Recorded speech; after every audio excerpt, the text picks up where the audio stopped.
हूँ। इस चित्र को गौर से देखिए।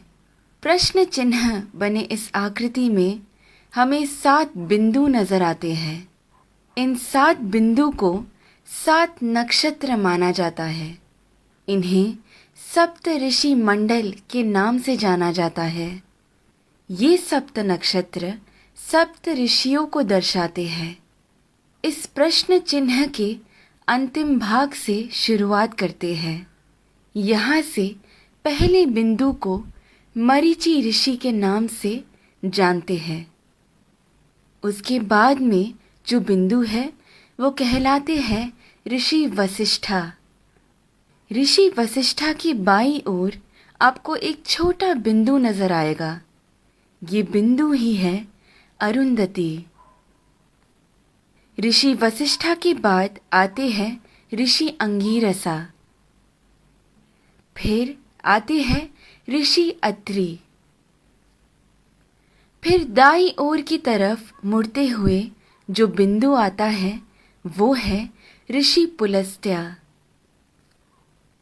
उसके बाद आते हैं ऋषि पुलह और फिर ऋषि क्रतु। ऋषि पुलह और क्रतु के अंतर को 5 गुना मिलाकर नीचे की तरफ आएंगे तो वहां बसे हैं ध्रुव नक्षत्र। सदा उत्तर में रहने की वजह से उसे ध्रुव नक्षत्र कहा जाता है। इंग्लिश में हम इसे नॉर्थ स्टार के नाम से जानते हैं। बाल्यावस्था के ध्रुव नक्षत्र अगर उत्तर में बसे हैं तो वृद्धावस्था के अगस्त्य नक्षत्र दक्षिण में बसे हैं।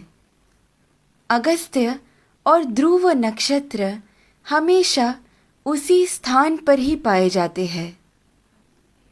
इन दोनों के बीच में मौजूद आकाश गंगा सतत घूमती रहती है।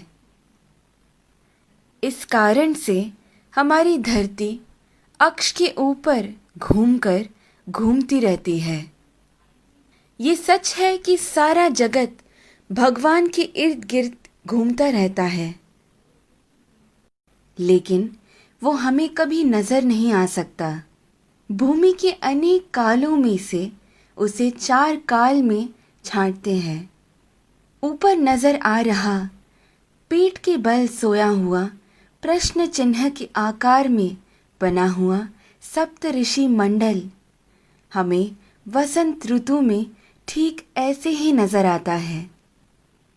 आगे बढ़ते हुए शिशिर ऋतु यानी ठंड के मौसम में हमें सप्त ऋषि मंडल ऐसे नजर आता है। फिर शरद ऋतु में जब सारे पत्ते झड़ने लगते हैं तब सप्त ऋषि मंडल हमें ऐसे पीठ के बल सोया हुआ प्रश्न चिन्ह के आकार में नजर आता है।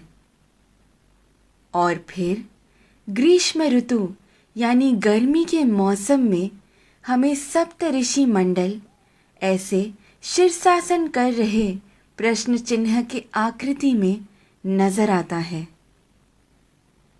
चाहे जो भी हो, जब हम ये सारे प्रश्न चिन्हों को एक साथ में देखते हैं, हमारे सामने एक विशेष आकृति हमें बनता हुआ नजर आता है।